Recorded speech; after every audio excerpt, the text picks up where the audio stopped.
Chào mừng mọi người đến với Vela Podcast. Đây là một podcast chuyên chia sẻ về nhiều vấn đề quanh việc du học, học tập và cuộc sống tại nước ngoài của các du học sinh, đồng thời là cựu học sinh tại Vela. Mục đích của podcast là cung cấp những thông tin thực tế nhất đến các bạn đang quan tâm đến việc du học để các bạn có cái nhìn khách quan hơn và chuẩn bị cho hành trình du học của riêng mình. Podcast sẽ được phát hành 9 giờ tối thứ Hai và thứ Sáu hàng tuần. Nếu các bạn có bất kỳ câu hỏi nào cần Vela giải đáp, hãy điền thông tin vào form trong phần mô tả nhé.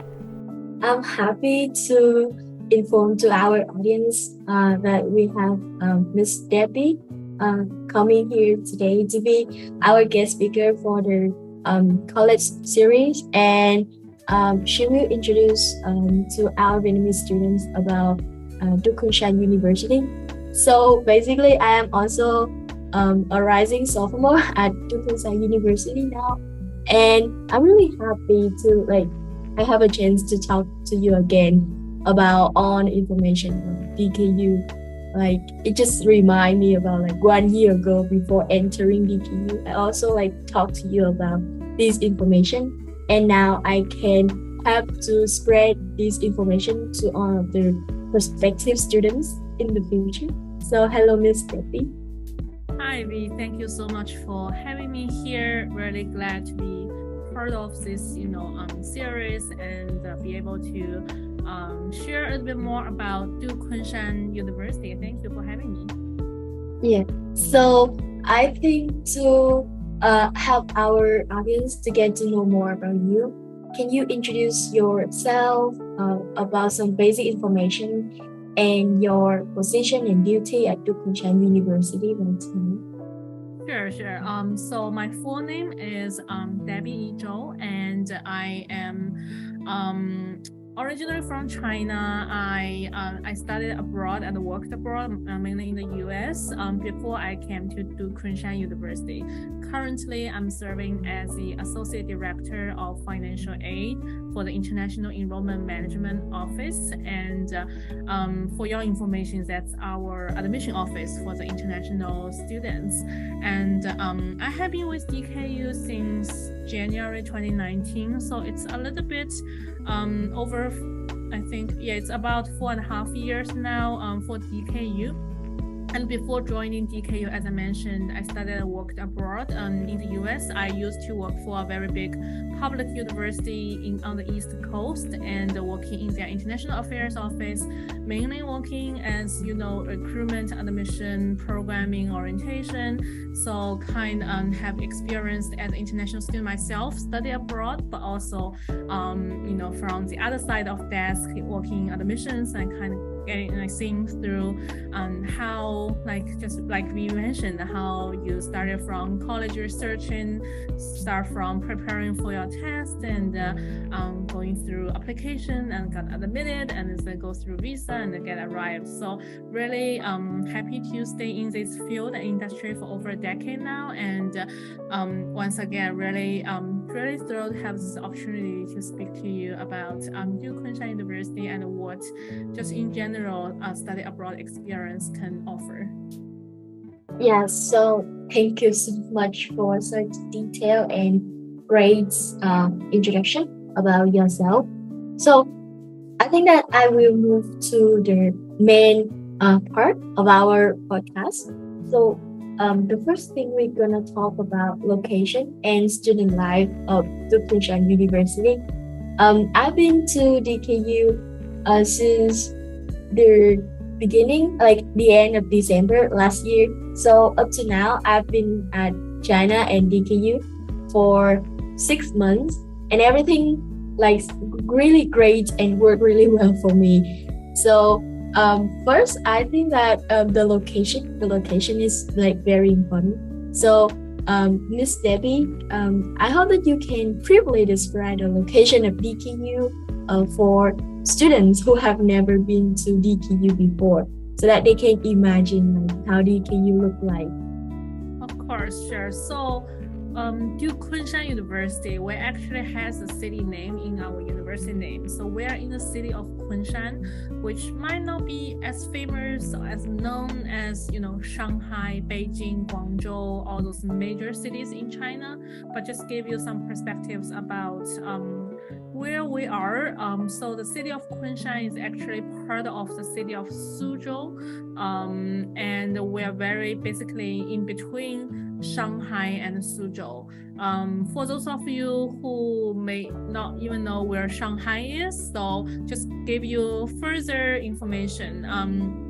Since the major airports in Vietnam flying to China would be Hanoi, Saigon, and Ho Chi Minh City, and then Da Nang, and it's about 3 to 4 hour flight, direct flight from all those 3 cities to Shanghai Pudong International Airport. So that's about where we are. The great news is, not like the US or very different from the US or Europe, wherever you are looking for, we are actually located in very close time zone. So in general, China time is about an hour ahead of the Vietnamese time. So for example, if it's 8 p.m. now in China, then it's probably 7 p.m. In Vietnam. So you can share with your parents, like you will be away for study abroad, but you won't be that far. And it is very convenient to get around. I don't know if you guys are familiar with or heard of China's high-speed trains, and so it's very close or easy to get around within China or even just globally, like flying to other Asian or other global locations.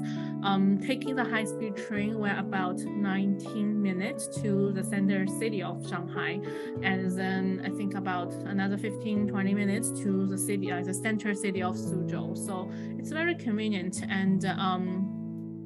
but it's also keeps that in mind. We're not in the city of Shanghai, so it will also be different from living in a big city compared to living in a smaller city, but have easier access to the major cities and the locations or the fun stuff, entertaining stuff. So that's about where we are.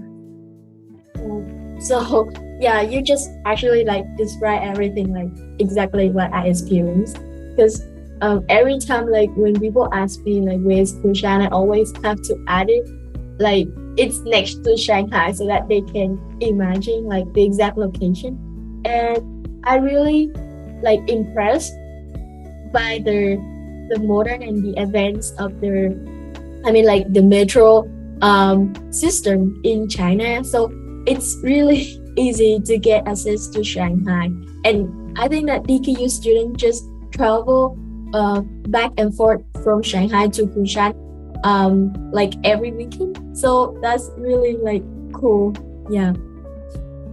And I just want to add one more thing is although we're not in the city of Shanghai, but because it's so easy and convenient to take the high-speed train or the metro system, sometimes you may even get to locations in Shanghai faster than other students who may be studying in Shanghai in universities. So it's pretty convenient. Like you mentioned, many students just go there for the weekend, even just for the night. But just living in a smaller city and also a campus environment, that might be something different compared to living in a big city and in the center of everything. Yeah. So my second question is about the dynamics of student life at DKU. So what do you think and how do you feel about the dynamics of student life here in DKU? I can share with my observation, but since you are also a student, so you are welcome to chime in and add on. I think so. Just so you know about the general population here at Duke Kunshan University, we are Sino-US collaboration between the city of Kunshan, Duke University and Wuhan University. So about 30% of our international students, sometimes a little bit more than 30% of our students are international, and then about 60 to 70% students are Chinese students who came from 22 different provinces across China. So just by diversity or by the nature of the background for our international students, they came from more than 60 different countries. We have of course, we have students from Vietnam, but we also have students, from Myanmar, from Philippines, from Singapore, Korea, Japan, of course, but also mainly US, Europe, many countries in Europe. So just looking at the diversity, you can imagine how global and international vibe is about on campus. And in terms of just general dynamics of student life, I think because the special caliber of students we are recruiting for the international students, I would say it's very great to observe that there are a lot of fun things happening, but also a lot of like cross-cultural communication events and friendship are forming. And people don't judge you by where you come from, but more like people more interested, oh, where are you from? And then like a natural conversation or like willingness to hear from others happen all the time on campus. And because even people from different backgrounds, but they may share similar interests, so there are also a lot of platform, including clubs and organizations, help students to form that. So on our campus, I would say it's a truly international campus and a truly global and diverse campus. In China and in China, and also students are earning a US degree as well. So just think about those and you can picture that. Yes, I totally agree. Like the diversity at DKU is so strong because my circle of friends, we have like a lot of people from a lot of different countries, and also even Chinese students, they from different provinces. So whenever I talk to like my Chinese friend, I always learn something about like their provinces, what is special about their province. And even some of them also like teach me how to use dialects in their like conversation. And also I really enjoy like being at DKU because the student body is not so large, so it's easy for me. Like after 6 months, I can remember everyone's name, and we just like came across and say, "Hey, how are you?" And because like we just all know each other so well, so I think that is the thing that I really like at DKU. Yeah, thank you for adding that. I think it's a great point to add on is we're a very small school. We are a very small liberal arts and science school and the residential college. So everyone stay on campus, especially now we have a bigger campus now, and everyone stay on campus. And even for faculties, like it's very easy to for faculties, because the classroom size is really small, and for those students who are active and engaged, like it's very common to see students will just say hi to faculties across the hallway, or even having lunch or breakfast with our chancellors and our senior leaders. So it's great to see that, and it's definitely a very different vibe compared to a very big, like the university I worked before. Like we had over 40,000 students on campus. Compared to DKU, I think at the maximum capacity we designed is for 2,000 undergraduate students, and right now we are not there yet. So we're probably about over 10,000, 1,000 and or like 1,500 students on campus for undergraduate. So it's definitely very small campus. Yeah. So my quick question about like student, how do like international students they learn to adapt to life in China? Because for me personally, even like China and Vietnam is so close to each other. Like the two countries is next to each other. But when I come to China, I have to learn like a lot of things from the beginning, especially the culture and the food. So sometimes I find it like a little bit difficult to get adapted to life here in China. But from your observation, do you think that all international students quickly adapt to life in China? Or have they ever like told you like they have any difficulty in adapting? I would say it would be a miracle if anyone had no difficulties at all. Like for anyone who study abroad, regardless of where they go, there has to be an adaptation or like a process for you to adapt your life, to change your life, even just going to a college alone. But I would say there is support, you know, like you mentioned, there is support from other international students, there is support from other Chinese students, there is also thinking about you are going to a college or university that a lot of the other peers are just like you, who is their first time come to China.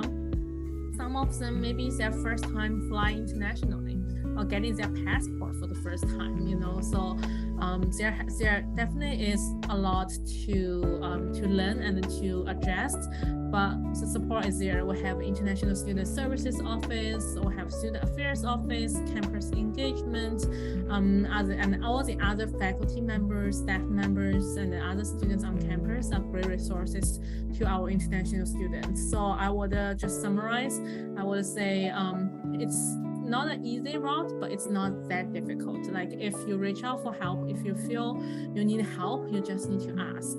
And the one thing I want to say is even like you said, even Vietnam and China has very similar cultural background and all, but still a new language, new environment, and it just there is a matter of time and before you adjust. Even probably like a year or 2 years later, there's still new things for you to learn.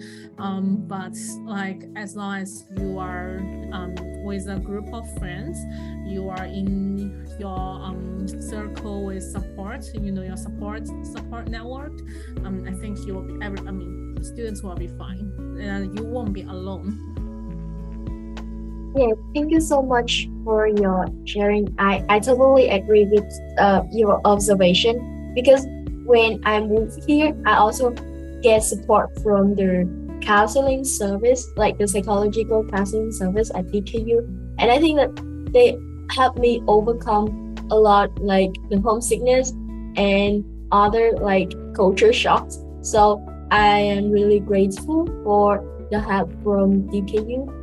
And I think DKU did really well in helping students to overcome and get adapted to life in China as quick as possible. So I think that's just all for the location and student life